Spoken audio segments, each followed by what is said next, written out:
Cool. Well, hey, we're starting another conversation. And really, what I want to start this convo off is that if you've been a part of Northlands for the last maybe 6 months or so, you've heard us talk about an acceleration campaign. And very simply, what we're doing is we want to stir up the gift of generosity in our community to help us fund the next 5 years of vision that we feel called to as a church community at Northlands. And one of the things that we did, we kind of broke it up into three categories. We talked about Northlands Local, which is all the ministry that Northlands is doing in our city and also partners in our city, as well as Northlands Global, which is a lot of the mission works that we're doing overseas. And then Northlands Future is about future church planting and creating more churches like Northlands.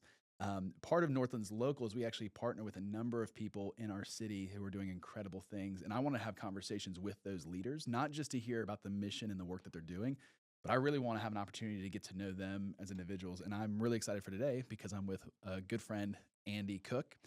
We were just talking before we got started officially, which was how long have we known each other? We're not sure. Maybe 11 years, 12 years. When do you think we started being friends? Five Ooh, years? 5 years ago. Yeah, I was thinking last week. I don't know. Yeah, last week. We really feel Well, like we we started could, working out together. That accelerated the friendship. and then I stopped. And then you stopped. I prefer working out by myself. That's okay. It Yeah. doesn't- No, so Andy, what was interesting about Northlands, and I think it was just a sovereignty of God thing, was at the very beginning, before my time here, this would have been right at 2000. I didn't come to Northlands until about 2010. But the Lord started a work with about 65 households, which moved us into the building that we're currently in. But it happened to be that I think at least 5 or 6 of those predominant pillar families that helped sustain the life of the church were all families who were called to adoption. And not just adoption of like one child. I mean, I think many of those families adopted more than three. And because of that, it just stemmed into this like, oh, I guess that's what we do here at Northlands. We love adoption and fostering. And then I don't know, maybe 2015, you and your family started coming to Northlands, and we go, "Oh, Yeah. Andy, what do you do?" And you go, "Well, I work and I founded Promise686." And I go, "What's that?" It's like, "It's all about fostering and adoption." And so it very quickly was like, we not only love the mission of Promise, but we really love the Cook family. Hmm. So just for context, maybe give some of your story, you Yeah. and Martha. Shout out before you get going Yeah. too.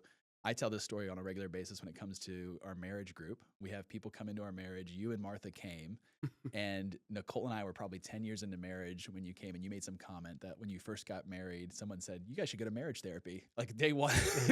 And I looked at Nicole, and your whole point was like, you don't go to therapy because things are going bad. You go Yeah. because you want it to be good and always good. And so that was like that first night when I heard you and Martha say that, we started going to therapy. Ironically, we go to the practice, and then one day we see Martha, and I go, "Martha, are you doing therapy?" And she goes, "No, I work here now." So thank you That's for getting right. us into marriage therapy, guys. Hey, you're welcome. It comes from having a marriage counselor wife for sure. That's Yeah, I 100%. did appreciate it that we're very early on. I remember when Martha and I sat in our premarital counseling, and some of the super awkward questions that were posed by the counselor to us for the first time, we kind of were like, "Whoa, We didn't even we're, think we're about going, we're going there. We're talking about that." But it does advance you to have a third party in there, kind of saying, "Hey, what about this? What about that?" So that's cool. when you guys first got married, like maybe this was one of the conversations you had in therapy. Did you know, like in your heart of hearts, like we're gonna adopt, and we're gonna adopt a lot of kids? Like, like tell me that whole journey. You and Martha starting Yeah, off. Like, go there. yeah. Well, and you said something too that I'll come back to, but this church in the 11 years that we've been here, we've been loved really well in this Mhm. church, and we came in a phase of life where we needed the love and attention of this church, and it's been a great gift to us. But I'll back up from there to say when we first met, Martha and I were in college. We came out of college just totally in love. Went off to seminary. She was going to study counseling. I was going to study theology. Got the team scholarship. It was a buy one get one free deal. It was a great way to do graduate school. And I remember we were dating in those first months, but we were engaged, and we were just couldn't wait to get married. About half a year into this graduate school life, and we we did talk some about adoption. It was a conversation, but it was something in passing. Mhm. And I remember shortly after we got married, we went up to Quebec City, and we were walking. I don't know why I remember this, but I think the actual kind of park was called the Plains of Abraham, and it kind of overlooks the river down below, and so it was beautiful, Yeah. easier to remember the moment. And this woman comes pushing this stroller that must have had 7 different seats in it. It was like a bus, a limousine, Wow. not the Hummer style, not quite that cool, but she's just working this thing, and it created a conversation for Martha and me to say, what if we would adopt? That was when the movie Cider House Rules came out. If you can throw back to anybody who saw that movie, which was not necessarily about adoption, it was about a lot of other things. But it was just the first time that I feel like God was doing what we went on to call drippings, Mm. just kind of this, just a pattern of a message, Oh, that wow. year, I mean, goodness, years later Wow. became who we are. Yeah. But it started slow. It was It's just a drizzle. interesting that you said like the drippings, whatever, because I feel like when we talk about like transformation and spiritual formation or inflection point moments, we think it's like this Mount Sinai burning bush moment. And so I sometimes feel like transformation is less of one specific moment, more of Yeah. an IV drip Yeah. of like the Lord just constantly working in a direction and to where you look back. So I love that language. I Yeah. didn't know that you went to seminary. Oh yeah. I'm a Okay, pro, apparently real pro. we're not close enough friends. I didn't know this. What else do I don't know about you? Was in your mind, were you going, I'm going to seminary because I want to be a pastor? Or you just Yeah. felt like So a I ministry knew there context? was one thing I didn't want to do coming out of seminary, which was to be a pastor. And which really kind of confused my family at the time because they were like, well, why would you go to seminary? Yeah. And I didn't have a good answer. Did you ever come up with a good answer after that? Like, why did you? Early in my college years, it was kind of like pick the major moment, sophomore year. And Mhm. I knew that I had to come back after the summer and say, I'm going to do whatever. And I just spent a summer in prayer and fasting. And I asked God again and again and again, what is this thing? And the product of that summer of praying and seeking was that I wanted to do something where my faith and the public square kind of came together. Okay. So you could call it faith and politics, religion and politics, church and state. You call that whatever you want, but I want it to be where those things bumped up against each other. Problem is, I didn't Mm, have any idea what that looked like. mm. I went on to be an English major, which had nothing to do with that, although it was very interesting. Then I went to seminary, as I said, and I tried to study anything I could around that spot, which can be friction, but also can be a place of incredible creativity to see how these two different institutions can kind of work together. And I studied people like Bonhoeffer, just any of the big movements where the church socially really changed the trajectory of the planet. I wanted to see that. I wanted to study that. So that was kind of my my seminary world was Mhm. learning about the church state connection. Mhm. Now I didn't. Everybody's like, "What do you do with that?" And I don't know what I'm going to do with that, but I know I'm supposed to be here now. And then I came out of there and became a teacher and taught Yeah. for 10 years, which Yeah. was not planned. Weren't you the one that told me this? And this is only for a few select people. This isn't for every listener. Just turn your ears off. Did you teach at some point Robbie Shackelford? I gracious. Robbie Shackelford's a deacon at this The church. shack. Many people here listening be like, we don't know who Robbie is. I go, it doesn't matter. We're in a moment right now. Yes or no? Is this true or false? It's true. Come on. And better yet, I How took old him on a was he? mission trip. He was a junior in high school Okay. to New Orleans. It was post Katrina, the big hurricane that hit. We were staying in FEMA trailers. And I'm sure Robbie remembers the FEMA trailers were next to the railroad track. By next, it wasn't like it was over there. It was within like 6 feet of our trailer, like clearly not legal unless it's an emergency situation. And we would just shake our way through all the nights. But we had an absolute blast. Actually, I mentioned Bonhoeffer. A Bonhoeffer movie came out and it was raining. And I was like, I'm going to take all these boys who were juniors and seniors in high school to see the Bonhoeffer movie. They hate it. Robbie being one of them. He was like, "Why? This is our day off. Like, what are we doing?" Anyway, I tried. People might be like, well, who's Robbie? If you watch us stream online, you're going to hear somebody with loud amens. That's Robbie Shackelford. And so what I think about is this is a grown Robbie Shackelford who's in a room of 300 people and has no problem making a disruption while somebody's teaching with 300 people. With you, I don't know how big your classroom was. 16. Yeah, 16 people, Robbie Shackelford, a junior. I go, that's an interesting. he made an impression then too. That's Yeah. fine. We might have to cut this out. I don't know, but I just needed to know. I just needed to set that record straight. Yep, that's true. What a dream. So in teaching, Mm-hmm. you go through seminary, Promise686, which we'll talk about, like Yeah. what help people understand what that is. Obviously, it's around foster and adoption, but like, where was that dripping moment is leading into hey, so seminary. I'm a school teacher.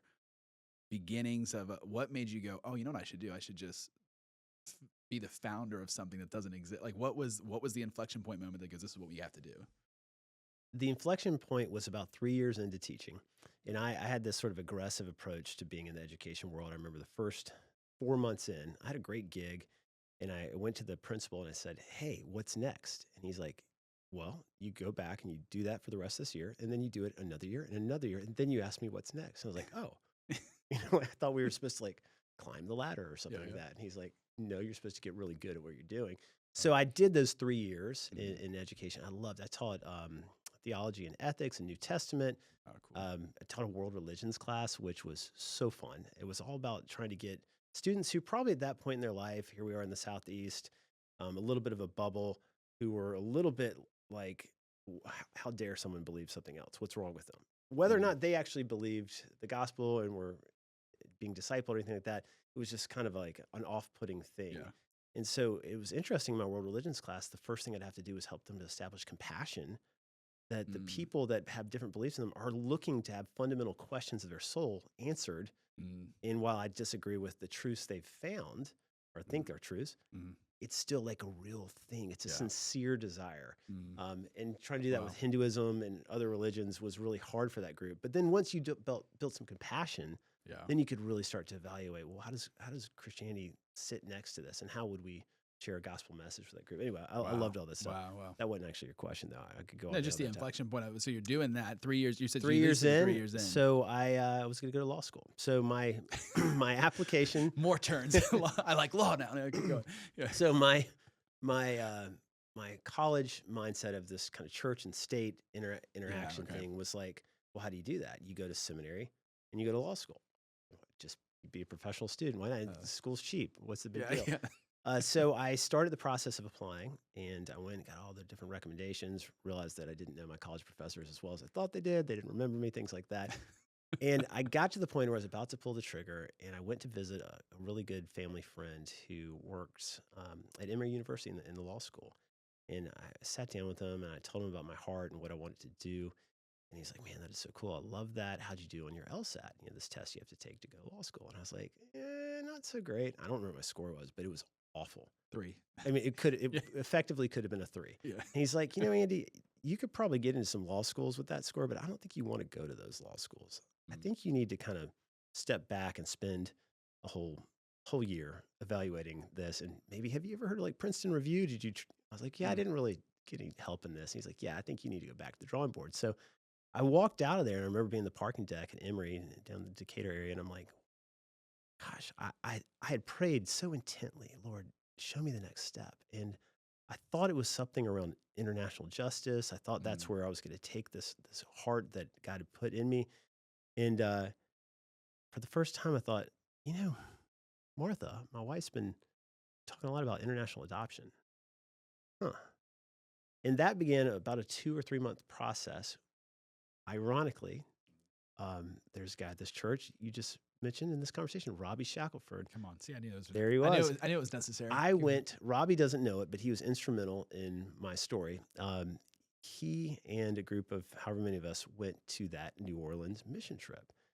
And I told Martha before we went, when I get back, I will have an answer for you on whether I believe we should adopt or not. It was Wow. literally like, she was kind of like, I've been waiting, I've been waiting. You keep talking about career, Andy. Mm.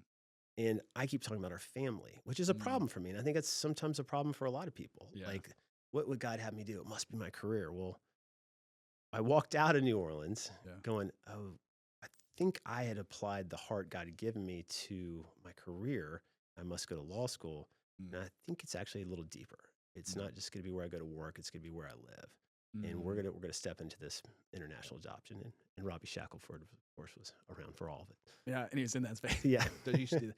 So, a lot of questions there, and Yeah. I can go in a couple different spaces. One, I'm thinking about people who could be listening who are exactly in. How old were you when you were at that inflection point? So you're wrestling through like, hey, it's not Yeah, lost. probably 28. And you're getting hard news too. So, if, the wounds of a friend was going, hey, I think you need to go back to the drawing board. Nobody wants to hear that Yeah. because it's like you've already invested time. You're like, hey, I think I'm going to do that. Like, what was your soul like in that space? Because again, for the 20-something-year-olds, it's like, hey, the Lord. Like when you look back now as an older man, Yeah. you go, man, the Lord was in each one of those parts, and it's almost like if I pulled any one of those Jenga blocks, it could have set me in a different direction than where Yeah. I go. So it's like I don't think that even the pursuit of law school was a waste of time because it like. Perspective helps. Yeah. So what was the soul like? Was there discouragement there? Was Yeah, it before perspective. Yeah. Yeah. I would say for me, I felt like a failure. Mm. y- I have not ever said this out loud, so this is not conscious until this moment, but I think my dad is a lawyer. I know my dad's a lawyer, but I think Mm. that him as a lawyer, there was this sense of, wait, well, maybe I'm not good enough or qualified enough to do what he has always done with his life. Um, and I also think that I felt pressures to achieve something. Mm, That came from all different directions, family and upbringing, etc. Some good, some bad, right? mm, But in that moment, it was like, oh, I don't know if I can achieve this. Is what I'm going to do? mm. Is it going to be notable? Is it going to be important enough? Yeah. Um, a lot of a lot of a lot of lies I think that I had to process in that. Mm. And you think, because you mentioned like the 2 to 3 month window, do you think you continue to process, or do you think it was about a 3 month process? Or coming back from the New Orleans trip, I mean, you're like, Martha, when I come back, I'll have a decision for us. Which I go, gutsy move. Was that like a week trip, a 2 week trip, or how long were you there? Yeah, excuse Yeah. me, it was only a week long. So, I but mean, there was that we're, 3 month window is yeah. really leading up into that trip, Okay. and I've been dragging my feet, really trying to sort out this question about what am I called to do with my life again. But it was such a me focus. Mm-hmm. Like, what am I called to do with my? Here I'm a married guy at that point with 2 kids, and I'm like, what will I do? Well, what if my family is supposed to be deeply involved in what I do? In fact, even in who I am. But those weren't thoughts at that time. It Mm-hmm. was career, career, career. Okay. And then biological kids, you had two at the time. 2 at the time. Walk me through your whole family, because then I want to get into like the adoption process. Did you Yeah, adopt one kid at a time, a whole slew at a time? Because yeah, here's my question too: is going a lot of what you just said of like, hey, I was going through doubts, that kind of. I go, I have lots of friends who have gone through the adoption process and walked with them. Feel like I was a part of it because I yeah, got to walk through each of the steps. I go, it's a hard process. yeah. When did you and Martha feel like you had peace? Was it during that, like we made the decision, we're going through the process, and it was, even though it was a stressful process, we felt peace? Was it like after several months and our kids were now home? Like, are you going, Yeah. I don't know if I've ever felt peace. Like, when did you feel like we've done the right thing here? Like, in that, so like how many Gosh. kids in first Yeah. adoption? The picture coming to mind is a bit of the end of the Chronicles of Narnia, where there's an entrance into heaven, and they go up a mountain only to see there's more and there's more and there's more. Except in the case of adoption, it felt the more wasn't good. So we thought that first decision around that mission trip to say yes, we're going to adopt internationally was the big decision. But then you come back only to find, well, no, there's actually a really difficult question. We got to ask ourselves, how would we feel about adopting from different parts of the world, or kids who didn't look like us at all? Are we ready to Mm, make those sort of decisions? And that began another window of a month or two where we processed that thing deeply. mm, So it felt like there was always more. And then, okay, we know where we're going to adopt from. Ethiopia was our decision. Um, oh gosh, it's $35,000. Well, how could we trust God for that? What would it look like to take this next mountain on? mm, In our case, we took a change to Wells Fargo, and we opened up an account. I don't know how we did this because I feel like you have an account minimum, but we did it. mm. We took change at $15 and put it in the account, and that was what ultimately, through amazing provision, including a grant from an organization starting up, Promise686, Wow. that's how we had enough money to adopt. $35,000 later. Oof, It was just bit by bit, God made it rain. that's wild. How many kids do you have? So we have 10 kids. Say that again louder We at have the mic. 10 But amazing kids who are young adults, some of them too. you just believe that scripture, arrows, Yeah, man, in the hands of pull a 'em out. skillful warrior. Yeah. So 10. Yeah. Was that like, I don't even, were you and Martha like, we're going to adopt 10 kids, or was it the breadcrumbs of just like, That was the just breadcrumbs. one more? Oh, Yeah. would you just do one more? So we had the two biological kids. We adopted two from Ethiopia, which was outstanding. And we came back to pursue a Haitian adoption a couple years later. And we learned that child actually went back home to a family in Haiti, which was surprising and a story in its own regard. So we then learned, as Martha likes to say, that surprisingly we could actually have kids. We'd forgotten that. And so there comes a fifth child who's the third biological. So we were a family of five with three biological and two from Ethiopia. And that was the spot where we were. The Mhm. next clump came as a group of five. So we Okay. felt like 5 for 5 was kind of like a mirroring sort of thing. That was our, So we've got a few friends who have been in yeah. that position. Many of the founding families of Northlands were Yeah. families in that kind of position. Yeah. I think even in planning for your trusting Lord for your own children, you never feel like you have the grace for the next one. Like you're like, are we ready for this? Can we afford this? Do we have the capacity to do this? Yeah. is it just one of those things where it's like, well, you're never gonna, it's like his grace is sufficient. You're never going. So what makes you and Martha go, hey, we have five even, which is a big Yeah. journey anyway. And you go, and there's an opportunity to adopt five more kids. What were you feeling right at the moment of going, we're gonna do this? And was it like, we're just going to trust that he's going to give us the grace? Or did you feel like, no, we really had a plan in place where we thought we could pull this off? Or what did it feel like there? Yeah, there's been a handful of moments in my life where my commitment to God took such a clear, different path than my feelings about God or what He wanted me to do. And my feeling was, no, this is entirely overwhelming. This is impossible. I've seen God provide for our adoptions, and He could, of course, never do it again. Right? I mean, that, like Yeah. I've seen God do miracles in Ethiopia for us to get children home. I mean, miracles.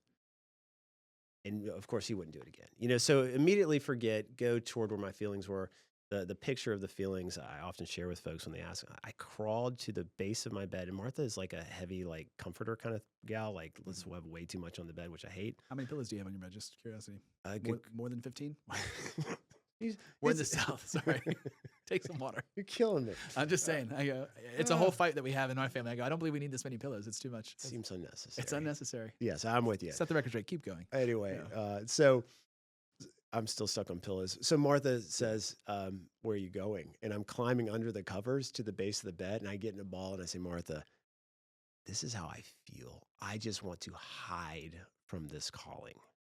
This is too much. Because, the five kids we had at our home were between, well, that's not true. They're a little bit older at that point. Maybe 10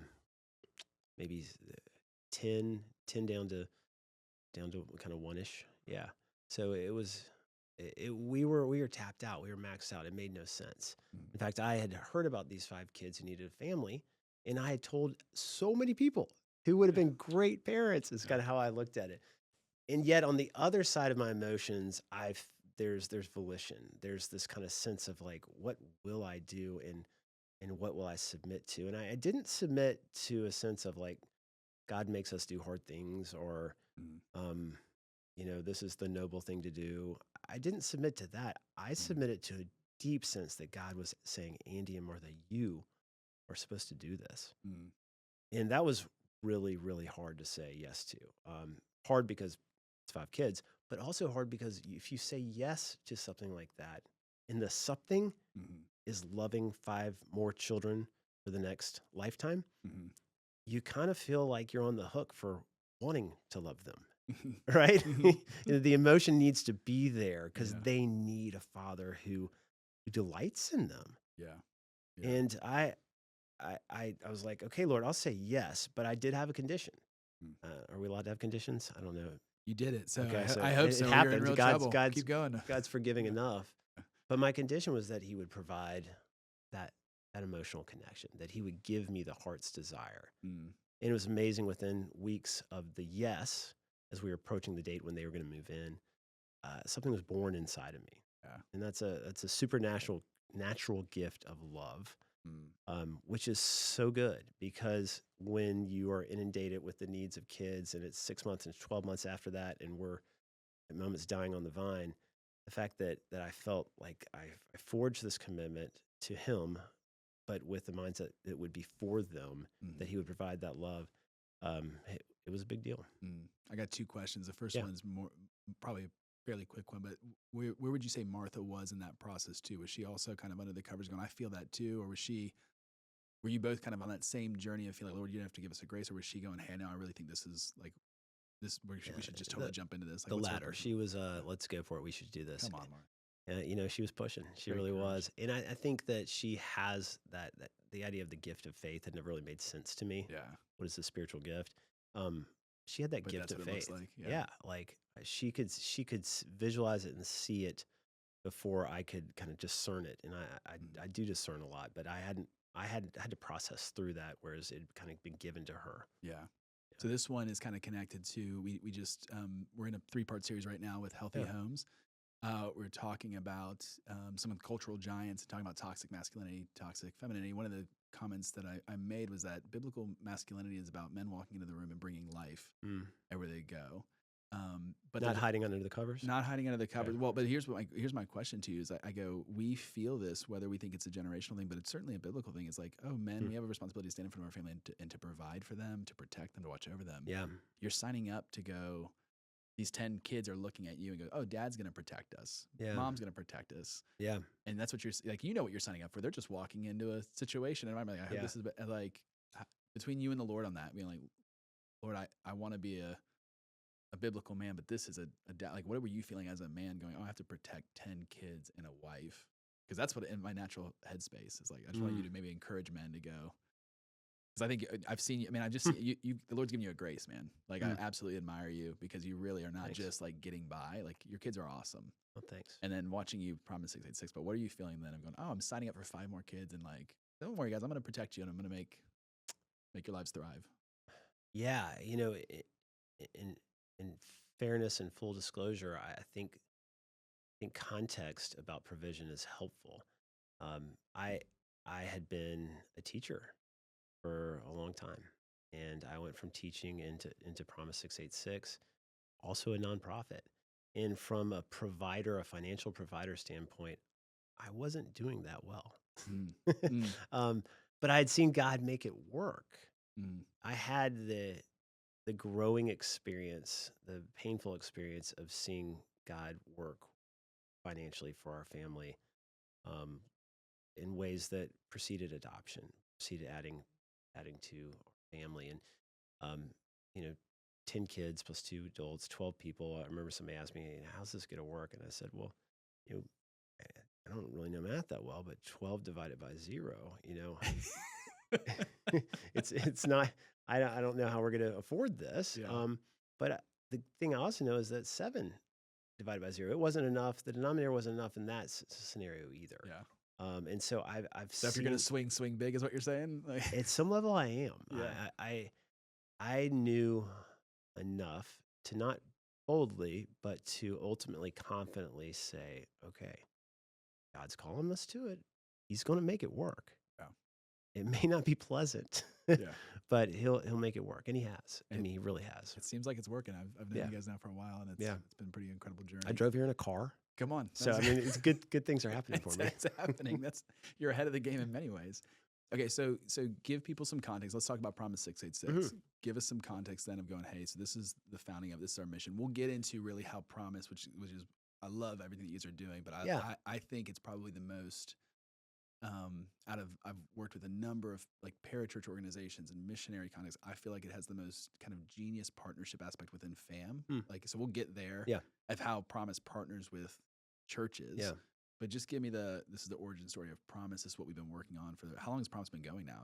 We kicked off conversations in 2007, and by 2009, we were official IRS, sanctioned charity in the United States of America. So give us the mission. Act like I don't know what Promise is, but man, so people can give some context of what you guys Tyler, are after. let me tell you. Let me tell you. So Promise started in 2009, really with a simple vision, which is a verse. It's Psalm 68:6. It's God sets the lonely in families, and it's like, okay, that's a pretty bold declaration in the Old Testament.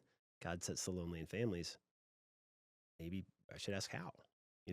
What is his mechanism for doing so? What does it look like? How might we be used to make that happen? Because we looked at that point, there was in America much more conversation about international orphan needs than there is now. Actually, where America seems to be a little bit more closely focused on foster care and what's happening domestically.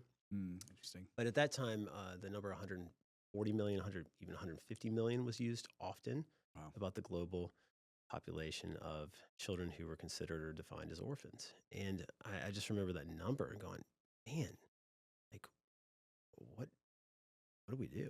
And that idea of do for one, what you want to do for many, we wanted to do for one. And so as a ministry, we thought, well, one thing we could do is we could actually just throw money at the problem.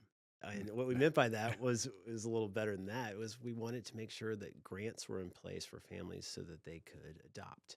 So we were an adoption-focused ministry. We were resourcing churches and Christians to help them to adopt through financial provision. And that was our thing.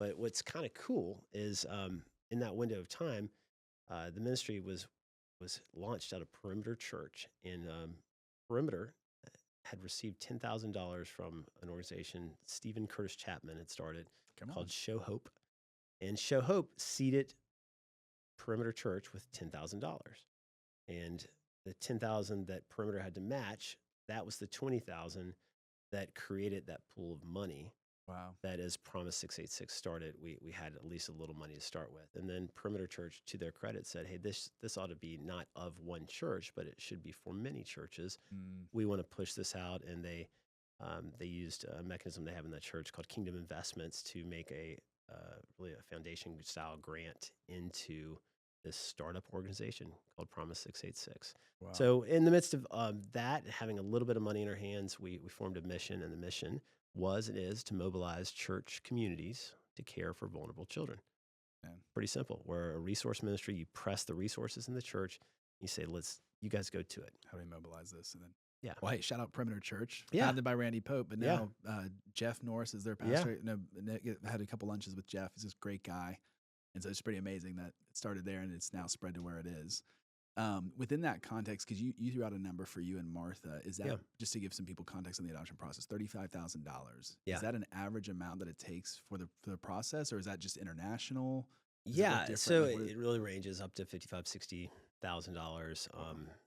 There's some ugly truths about the dollars associated with adoption. One is that it's a lot of money. yeah, I'm okay with a lot of money in some respects because the heart behind that is the protection of children. I imagine. Not Yeah. to say that that's all that happens. There's probably some abuse of the funding, but that's certainly the heart. But there's a spectrum here, and the low end is to adopt from the foster care system in the United States. It's free. In fact, those children will come to your home with some of the things that they'll need for years and years, in some cases, paid for. Mm. So there's from a free Mm. opportunity. I say free because you just became the parent of Yeah. this child Yeah. forever. And so if you're looking for Braces, if you're basketball looking for season, the financial future that it's not through foster care or Yeah. adoption. Yeah, That's yeah. not your right reason. Then that high side would be if you went through like an attorney and did a private adoption of a newborn. And then in between there is international adoption. It really varies from country to country. So to say 35, that's probably a good midpoint, and that's about what we paid. Wow. Yeah. Okay. So in that journey, you're sitting with couples who have a heart for adoption. Yeah. Helping them through grants, helping them learn how to even fundraise themselves in that process. Yeah. What does that look like? And then working with churches. And so we, Northlands is like Perimeter and other churches. We have an adoption fund. Our methodology for us is going before trying to start a ministry that doesn't exist and then kind of stabbing at the dark of like, is this effective? We're always going, hey, but is there a partner that is doing this in a world-class way? And so when we ran into you guys and God Yeah. says no Promise, I think at that time, how long had Promise been going then? Because you guys started officially in 2009, maybe got here around 2015, 2016. Yeah. It just felt like you guys were way further along in the path and the journey of investigation. So we were going, hey, we have couples who have a heart for adoption. We definitely want to help resource in ways to be generous in helping them in that process. But it felt like you guys just had a system in place to really help go through and asked a lot of questions yourself. And then Yeah. personally pioneered it. So I know a thing or two about, Yeah. about the challenges of it. Yeah. So in that context, I'd love to talk about family advocacy ministry, as that's part of the partnership within churches. But like, when did that start? Was that something like from the beginning, like, oh, we're going to do this, or it was like as you were working with churches, you know what we should be doing? Like, how did that generate, and maybe talk about all the different ways that you partner with churches to help mobilize towards this? Hey, how do we help with the lonely and the families? Yeah. Yeah. Okay. Yeah. Listen, it's like everything else in my life, it didn't come through a simple revelation.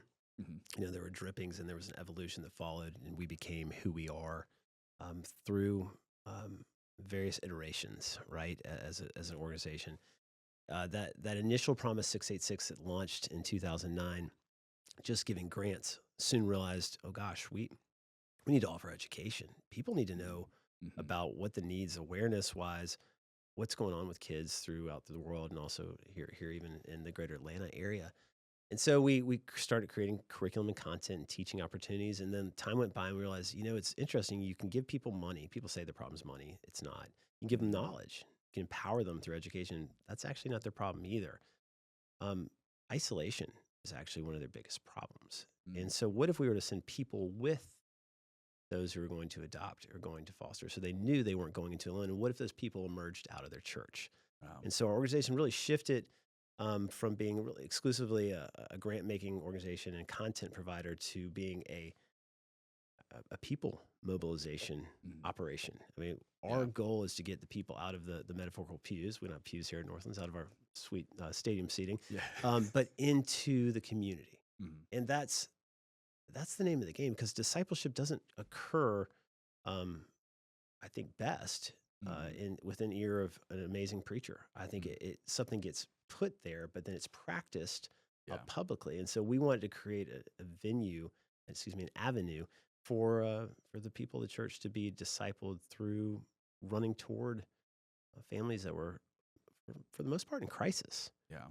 Most of the foster families I know of, they walk back and forth, brushing up against a crisis every other day. Yeah. And we wanted to make sure the body of Christ could go do that. So that was kind of the migration. And once we got to that mobilization moment, Mhm. then it was all bets are off. So how do we systematize something that's really very simple? And Paul in the Bible talks about this body of Christ. Yeah.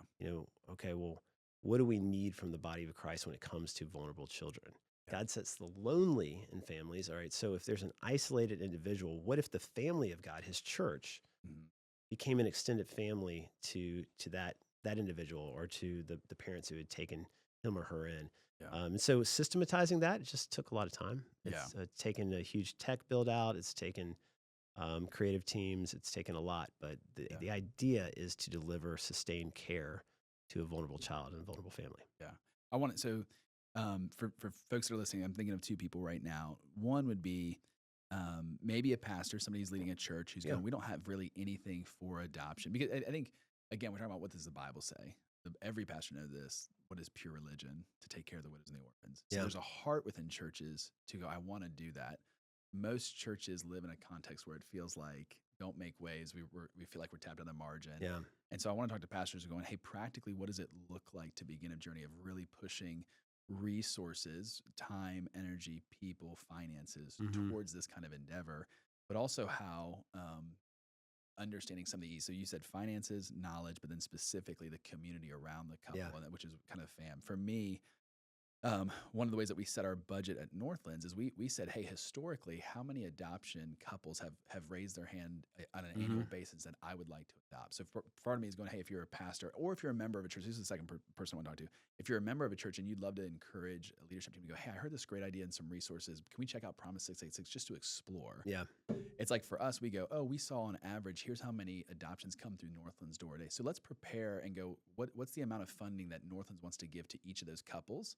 Then we want to connect them to Promise to help further in the grant process. Then we want to encourage more people to go, hey, we just know that these couples are, if you'd like to personally give to Mhm. them. So we're kind of doing that. And that kind of helped us get an idea of how much money are we currently doing. If we see more hands raised for adoptions, we'll just keep adjusting our budget to match that need. Okay. So you don't have to go, man, we need to raise $100,000 day one because we care about Yeah. adoption. It's going, well, how many people have the heart of adoption Mm. first? And if it's not there, I would say before you start raising money, start preaching a heart Yeah. for adopt. Like just, I mean, preach it and preach it, preach it. Because then once people have a heart for it, it's amazing how they'll even generate the resources. They'll Yeah. find. So there's that side of it. The knowledge side I love because I've been on your website. I helped with some of the videos in the original. I don't know if it ever got used or not. It is. It's out there. I know our pastor Armando. You guys will hear a conversation with him later on. But he's done some content for you, and it's Yep. really good content. These like 7-8 minute videos I've seen of just helping people kind of put their mindset of what a kid's going through, what Mhm. the process is like, and that's on your website. Mhm. So like if you need the knowledge piece of it, man, check out Promise 686. Yeah. Should be promise686.org. Yep. Correct. Correct. Fam for me, I Mhm. think to your point of going besides the resource and the finances, which I think it's like to your point, it's like, oh, people love to fund this because it's such a passion need. Yeah. It's like if you wrestle it down, you can find the funds. The knowledge piece, it's like you don't have to try and come up with it. Promise 686 has a bunch of education there. Mhm. The family piece of that, I think, while Nicole and I haven't personally gone through the adoption, we've walked with at least, I want to say at least 5, if not more, friends closely. I'd say we know more than that, but closely walked with them, and to the point where it felt like we were adopting because it was our Yeah. community. I'm thinking I about get that excited too. yeah. Well, we had a couple in our church who I remember just they went through the process and they, their case or however they say it got rejected multiple times because the mom or parents decide, hey, we're actually gonna go with this couple here that we want Yeah. to. Which so walking with them through that process was like hard, but then when like they bring home their son, and we're like, this is a party. And it was this space of going, but hey, and also guys, like you guys have felt the call of God to do this, but just so you know, you're not alone. If you guys Mm. need anything, we'll help you guys move in. We're gonna help do Mhm. baby shower. We're gonna do that. And so fam is really, it really is you intentionally going, oh, that little magic organic thing that can happen if people have like a healthy community. We want to help bring people into a community. Like you're Yeah. doing a big thing, pioneering and being the tip of a spear to Yeah. bring a lonely into your family, but you need a set of families around you. So like maybe just talk about, so give vision to that pastor that I'm talking Yeah. to, like, hey, like here's what it could look like and how it works. Like, Yeah, for sure. So the first thing I'd say to the pastor is that we're a national resource ministry. We serve across 40 states. We have an opportunity to serve very far and wide, and it only works because churches own and operate and their there's like ministry. 2,100 churches right 21, now, excuse me, 2,100 churches. Yeah, almost 20,000 kids impacted yeah, annually right now. yeah. Yeah.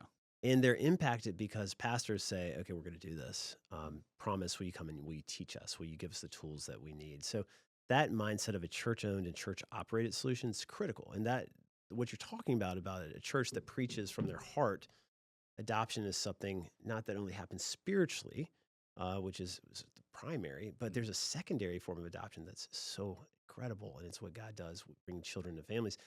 That idea that we teach and preach at Northlands, one reason we've had such a rich history here is that it's been preached and it's been seen, not just observed in the hallways, but it's been observed on stage. Mm. As a side note, we came to Northlands back in 2015 because two of those families, both of them who were here from the get go, had really grown to be great friends, and they Mm. were a decade or so ahead of us, and they had adopted 7 and 10 kids, and it was like, who out there knows knows what we're about to go through, Mm. and to have people who love Jesus, who would love us and support us and mentor us, those families were they were huge for us. Mm. So um, every church is super unique, Mm. right? And one of the things that I think ministries on the outside make the mistake of is coming in and saying, Tyler, here's how you guys need to do it.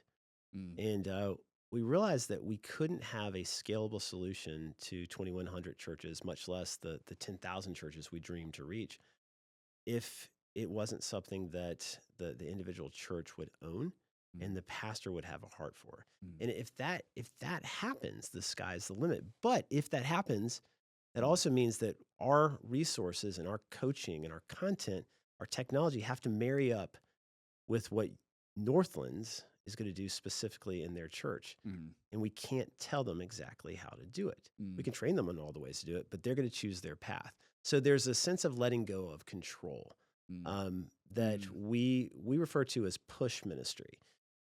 There's a push ministry model and there's a pull ministry model. I think most of us are familiar with pull ministry. Most pastors who would listen would go, "Okay, I think I know what a pull ministry looks like." It's when I go to a church and I'd say, "Hey, Northlands, we would love for your people to come and serve. We're doing something noble. It's something God cares about." You say yes.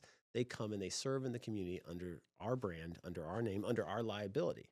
Mm. We are pulling resources from the church into our territory to go Mm. do good work. It's a great model. It's the most common model by far. Mm. We just realized that we could never we could never reach the number of kids if it was one organization somehow trying to manage or coordinate that, or if there were 10 or if Mm. there were 50 organizations. Mhm. But we got churches everywhere. So Mhm. what if we could push resources into those churches? So then it became a design where if we build the right resources Mhm. that Tyler says, yeah, that really fits us. We want to do a team around a pregnant mom.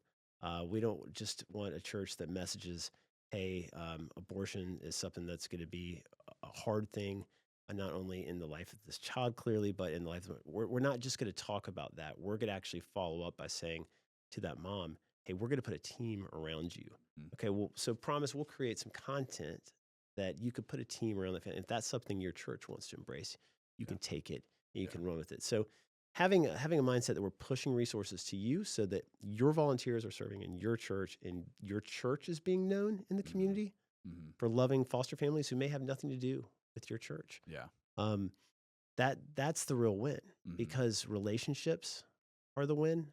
Yeah. And when people hear, hey, Northlands is doing this, they've got a place to come, Northlands Church, Yeah. not some random ministry that serves up the road. Yeah. They need a church and they need to plug in long Yeah. term. And again, to speak from the pastor side of it, and so again, some unique context. I wasn't the founder of Northlands, so for 25 years, Northlands has kind of had this heart, and I think it was like the Lord breathing a specific part of His heart for adoption and Yeah. fellowship, putting the lonely in families. This 686, right? Yeah.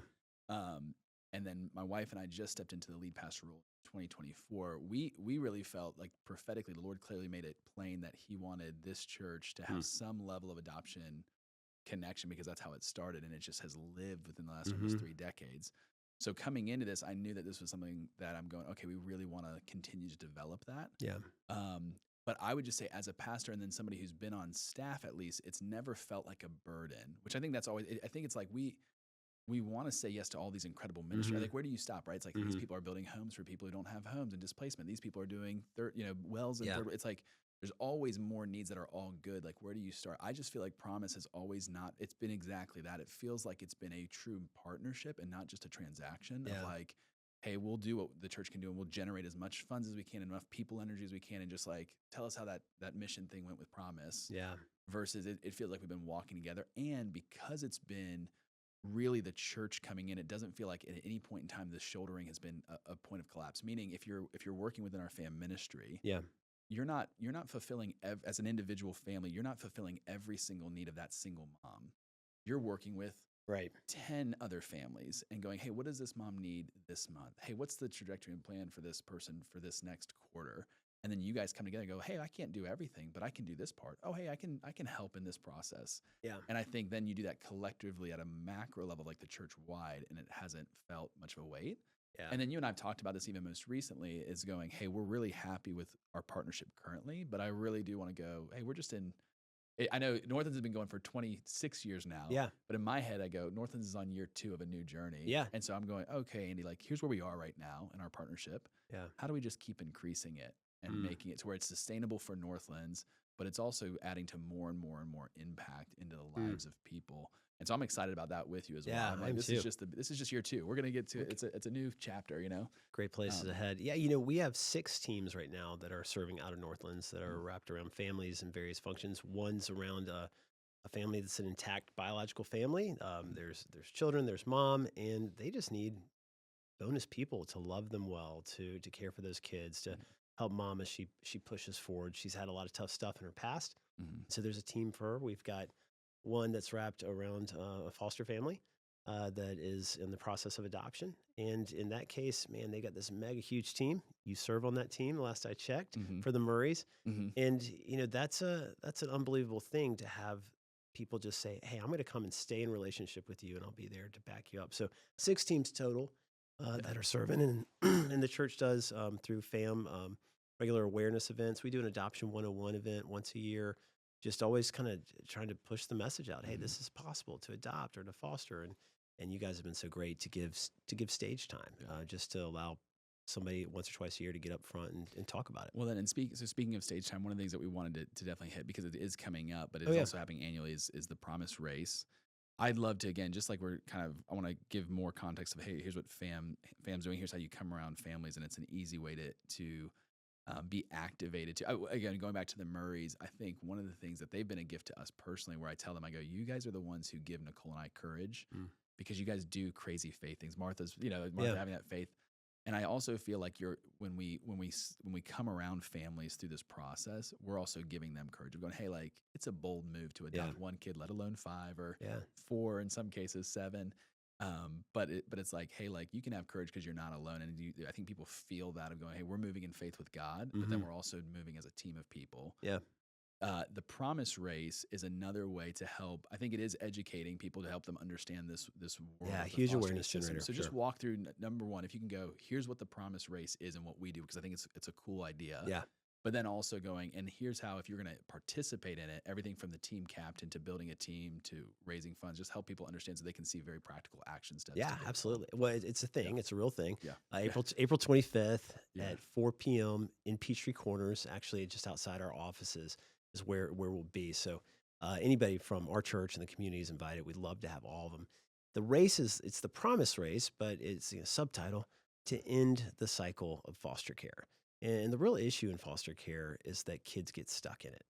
Mm, It's mm, not that a kid goes into care. That's horrific and that's hard. And I've heard countless stories of a 6-year-old boy clawing against the closet wall where he's hid to get away from the people who are removing him, that he doesn't understand why he's being taken away mm, from a home that is his only home, even though it's a hard place for him to have lived. mm, They're that's hard. mhm, But what's really hard is when a kid gets at age 6 stuck in foster care, bounces from home to home to home, and has an experience a little bit like that another time and another time and another time. So mhm, the race is to end the cycle of foster care. And we believe at Promise the way to win that race is to involve churches across America to have FAMs, to have the very thing that Northlands is doing. So it's a fundraiser. It's a way for us to raise money to continue our mission and to grow and expand around Georgia and beyond. The race concept itself is kind of cool. Rather than calling each circle, each lap, a lap, we call it a cycle. mm. And so as you run each cycle, it's 0.5 miles. You get another bracelet to mark that you completed another one and another one and another one. So I think one of my kids, Michael, who's my youngest, he's 12, last year came home with like 13. Come on. And I was like, did you really run that? Anyway, I don't know. I think he did. He Let's look says he back. did. Let's Yeah. watch the camera. Count the laps.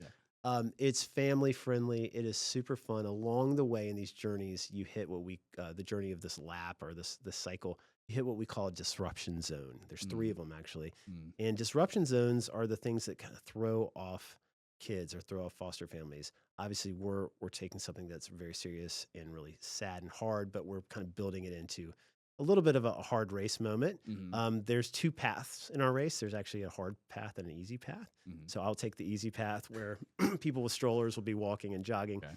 On the hard part of the track, for instance, you might be carrying kettlebells and doing a farmer's carry. On the easy side, you might be pulling some luggage, Mm, but that's the burden that kids carry. mm, In fact, kids move from house to house and typically don't have luggage. mm. They get their stuff thrown in a trash bag.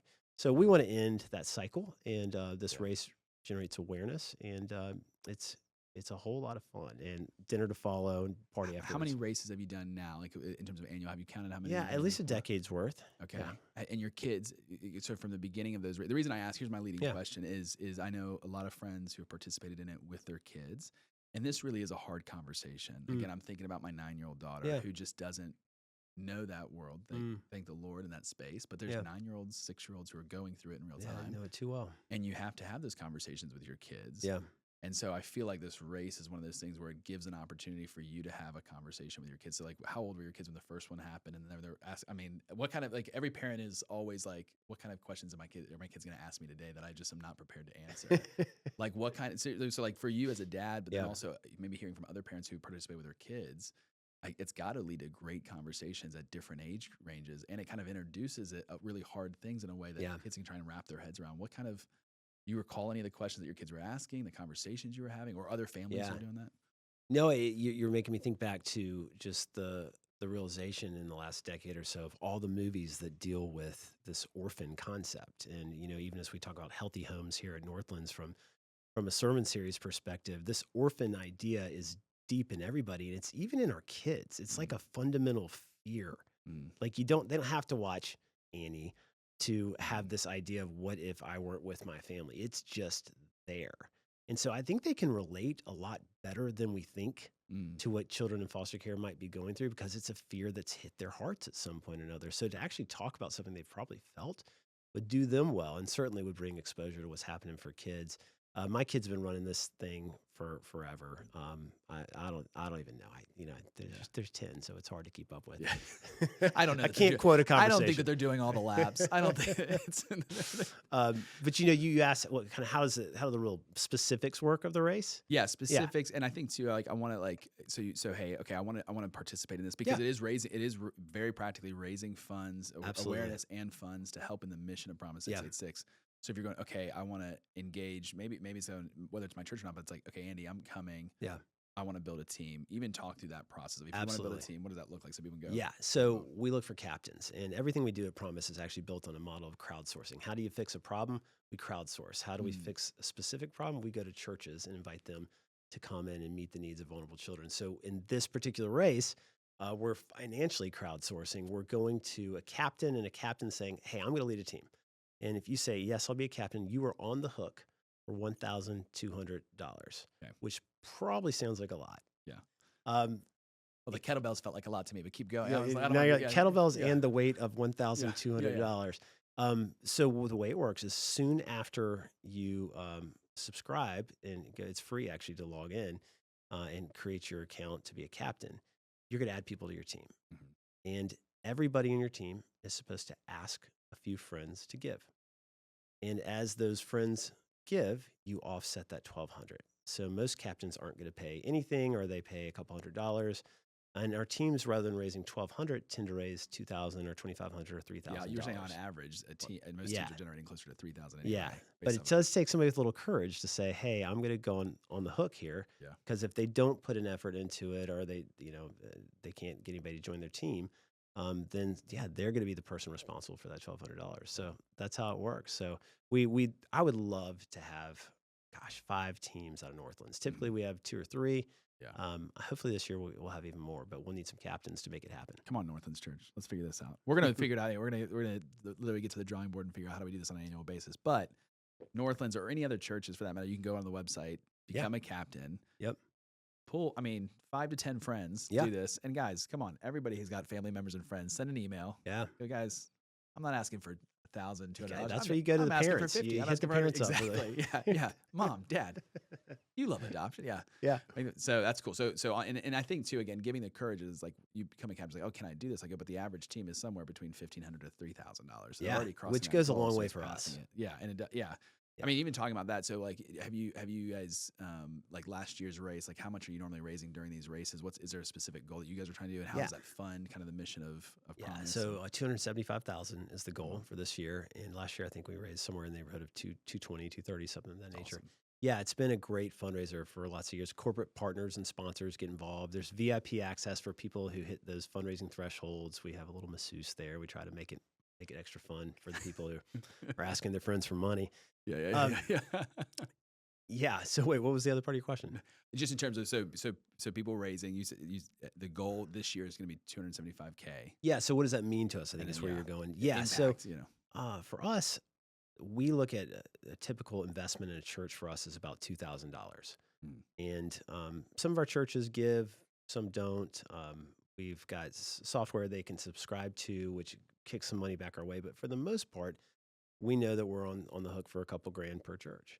Mhm. And that really adds up. So what a church can do, though, which is pretty cool, is one church will typically make roughly a $10,000 economic impact in their community through all the service hours, through all the meals, through all the babysitting, through all the mentoring, through all the things they're going to do for local families. So that $2,000 we see as, oh, that's the opportunity for kind of a 5x return on it Yeah, back into the lives of children. yeah, That's how the math works. yeah. I would just say again, I want to speak to pastors as well. I think it's always scary when you're going. I'm trying to. It's so hard just to lead a church to begin with. Mm-hmm. And so when you try to partner with other organizations, you're like, hey, but like I feel like we've got a mission and ministry as a local church to do something, and it's like, and then we're also going to try and help another organization like Promise. And the fear that the enemy I think uses is going, oh, but if we turn our people to give to this or Yeah. turn to, we're not going to have enough to do what we're doing here. Right. Number one, I've just not found that to be true. But number two is I feel like people want to give themselves to a bigger story than themselves. And when you encourage your church community to partner with Promise686, what it does is it goes, oh, we feel like we're a part of a bigger story. And I feel like it increases generosity within the community. I don't think it shrinks it back. I don't think Yeah. it limits. And I think it reflects the heart of God of going, no, we don't think with a minimum transaction with God. It's like, God, you're going to go above and beyond what we could ask or imagine. So I would just encourage you, because again, I'm thinking the average church is much smaller, under a couple hundred people. And you're thinking like, we just don't have the ability to point towards that. I'm telling you, even if you just start the journey of talking about adoption, inspiring your people to adopt, and then check out Promise686 website, how you can get engaged, and just take what's one thing you can do this year? I think we always have dreams like, I want to raise 275K, but we can't ever get there. I go, what's the one? It's Mm-hmm. change to a Wells Fargo's bank. I love that story. of just going, we need $35,000. Start with something. $15 is not. I go, but there's a seed. So I think it's just going, hey, what would it look like to add to how many couple thousand churches are activated within FAM? Like, Yeah. make your church a part of that journey. Yeah. And just every single year that you guys go, what's another way that we can partner and go deeper? Yeah, I love in that. space. So yeah, I definitely check it out for sure. Want to do the Promise Rate. It happens. I think it changes roughly in the dates, but it's typically every year's around that April time, or Yep. is it that spring that's Sure. happening? So there's other ways that you guys do fundraising and things like that. But that's a cool way to invite the family out, be Yeah. a part of it, and do it active there. Anything that I've not asked you that we need to talk about, Andy? Phew. I just want to tell you kind of where my head and heart are recently. Couple words. One is transaction versus transformation. Mm, And I see a pattern in, I'm going to say, the American church, because we do get to interact with a lot of churches, toward transaction rather than transformation. mm, And transformation occurs in committed relationship. Um, mm, First and foremost, when God is a part of us, when he lives in us, that is transformative and he's there forever. yeah. So we know through that model, but we also see that in human relationships. So like when you have a family, Mhm. you have the opportunity for incredible transformation. Yeah. In the right direction or in the wrong direction. Mm. And we all know people who they were born into a family that was really, really hurtful, and that dragged them down again and again. But man, Mm. relationship transform. On the other side of that, I think oftentimes we're quick to run towards transaction. Transaction can be monetary transaction. Mhm. It can be we're going to give to it and look the other way. Mhm. It could be I'm going to provide that thing that time, but not come to know that person in need. Mm. And we're trying to do as an organization is do everything we possibly can to turn the attention of the church toward longstanding transformational relationships Mm. when it comes to service. And that's our heartbeat. Yeah, and interestingly, we've realized that we have to step deeply into technology, which can be the most transactional thing, Mhm. to measure and maintain connections that allow for transformation. Mm. So MyFam, Mm. myfam.app is sort of our newest thing to bring to churches. We're so excited Cool. about it. It's a care coordination software tool. It's family-based, it's relational, it gives a voice to the families who are being served at the same time as allowing all of the church to come around that family or to come around it in teams. Mhm. All of our resources and templates, all the content we've created, it's all in one spot. So that's super exciting. But the goal of it is to move the church into recurring volunteerism, to Mhm. stay with people, to walk with them, because the meal you bring is amazing and thank you. Mhm. But the prayer you pray is even better. And the conversation you have, by the way, Mhm. about that prayer, that's life changing because that person Mm. knows they're not alone. Yeah. And that's that's the message we want to send. You're part of my fam. Like Yeah. you're not alone. So nobody goes alone. Yeah. And that's the heartbeat. And then the last I'll say Is to that that, is that officially out? it's You said out. that? It's out. Okay, so Go time. I'm new to this whole podcasting thing, Yeah. and I'm so Matt's behind the camera. Matt, is that something we can put in the description so people can access it? He gives me a thumbs up. I don't know. See, I don't know what kind of power I have here. I have to ask There you people. go. Are we able to do that? So if we can get the link from you, we can put it in the description of this conversation. do and it. people can like get the app, guys. I'll get the app. Get the app. Get the app. Come on, It's a big deal. you've really made it if you have an app. I hear this is Andy, you're Apparently, impressive. well, no, you've made it if you have a podcast. We This don't have a isn't- podcast. this But isn't a if you podcast. put We you don't and me together, we have something. I've got an app. You got a podcast. Tune in next week for Ty and Andy. It's the new podcast. No, you're going to the next thing though. So Yeah. So just to wrap that up from my part, I wanted to share where that transaction to transformation takes us. When we have enough transformative moments, Mm, we paint the picture of the goodness of God. yeah, very good. And if you start looking around America, we have churches who are doing spectacular things to the benefit of vulnerable children. Just remarkable. And there's more who have yet to jump in. They need a plan. Promise we will provide you a plan. Mm, That's great. But what technology is giving us the ability to do is to capture and aggregate the picture of what all these churches are doing collectively. And that's a testimony. mm. That's a story about the goodness of God that we want the world to know. And so that's where we're going. We're pushing hard in that direction to make sure that MyFam app becomes accessible to all the churches that we serve. And we've got partners and organizations across the country that do a lot of what we do in Georgia and a handful of states they do in other states. So We tie local churches into our partner organizations, Yeah. so that they have a local coach who gets to kind of what's happening in their locale. It's a great model. We want to have more people come and join us. I love it. And I think that's, I mean, you and I talked about this, and I think that's why the partnership for Northlands and Promise, we love it, is because it's like our heart, healthy homes for us is it's just a language we use for planning churches. Yeah. And the reason that matters for me is like, I think we can do a lot of good. I think even you saying, hey, a goal would be to have 5 teams for this Promise race. I go, well, if we plant churches and we plant 12 Hmm. churches, I go, there's an opportunity for 5 out of those 12. You know, if I know how to do math, I could tell you exactly how many. No, I'm just kidding. But the idea is going like, we want to plant more healthy churches, like Yeah. healthy homes, so that we can see more ministry like this. And I think and partner in that space. So I feel like that's our journey, you and I partnering together with our teams, gives us Mm. the opportunity for more adoptions, more kids being pulled out of that cycle that we're talking about. And because our mission statement is we build churches for life transformation, Yeah. exactly what you're talking about in the transforming side. So I want to see as many churches planted as possible for as maximum amount of transformation. Or Jesus could just come back. That's fun And too. we'd be either one of those Yeah. options until he does, though. Until then. Let's plant churches. Let's break the cycle. Yeah. Get kids into homes that love them. Man, I'm just so grateful for the conversation. Thanks for having this with me. Well, as am I. Thank you. Come on, man.